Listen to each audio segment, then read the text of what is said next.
I'm Dan Lobby. This is part of our series previewing the national championship game between the Ohio State Buckeyes and the Oregon Ducks with cleveland.com's Doug Lesmerises, OregonLive.com's Andrew Greif. Andrew, I'm going to start with you. Oregon put 59 points up against previously undefeated and defending national champ Florida State. So how can the Ducks be beaten? Well, Dan and Doug, everything relies on speed with Oregon.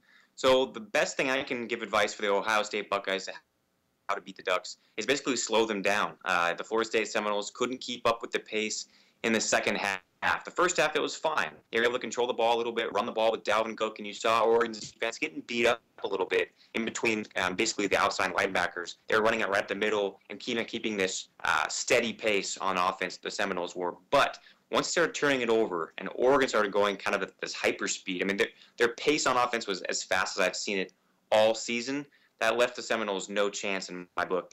They just couldn't keep up because Oregon scored in a span of about 8 minutes, 34 points. Unbelievable there. I think the way to implement the speed is, one, just hold on to the ball. And I think Ezekiel Elliott is going to be a really good option for that, for running the ball. You have to have a productive running back to beat the Ducks. It's been proven every time they've been beaten in the last 3 or 4 years, the opponent has had a really good running back, and I think that's going to be absolutely key. Also, Cardale Jones, the quarterback, has to be able to hit the tight little windows in the Oregon secondary. Jameis Winston did a pretty good job of that last night, hitting whether it was man or zone, finding a couple soft spots, but ultimately he forced the ball too much and it went right into the Oregon secondary, or Dalvin Cook fumbled it away. Doug, Ohio State took out the #1 team in the country. How can the Buckeyes be beaten? Dan, well, I don't know. Can Ohio State be beaten? I've picked Ohio State to lose, I think, 4 times this year. Let me count. I think I picked Cincinnati, Michigan State, Wisconsin, and Alabama, and I missed on all of them. So I don't know if Ohio State can be beaten.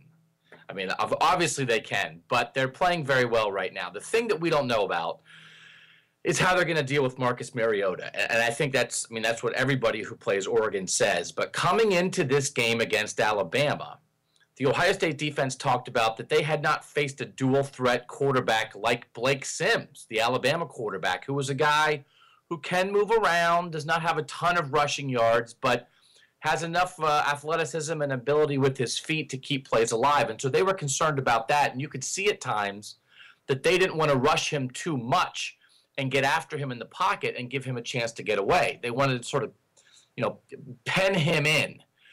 Well, Marcus Mariota is just a completely different animal altogether. I mean, it's going to be very difficult, I think, for Ohio State. Their defensive line has been very good the last 4 or 5 games of the year. But, you can't get after Marcus Mariota, allow him to slip a sack and then make a big play. So, Connor Cook was a really good quarterback they faced for Michigan State.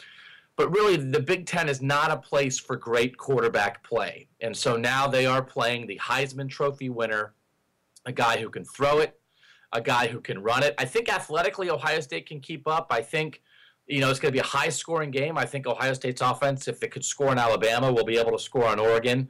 It's just a matter of, you're not going to start Marcus Mariota.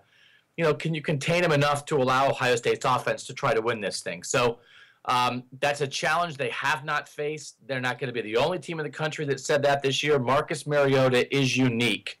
But when you go through the Big Ten, you don't face a lot of great quarterbacks. And the way to beat Ohio State, a great quarterback like Marcus Mariota plays great.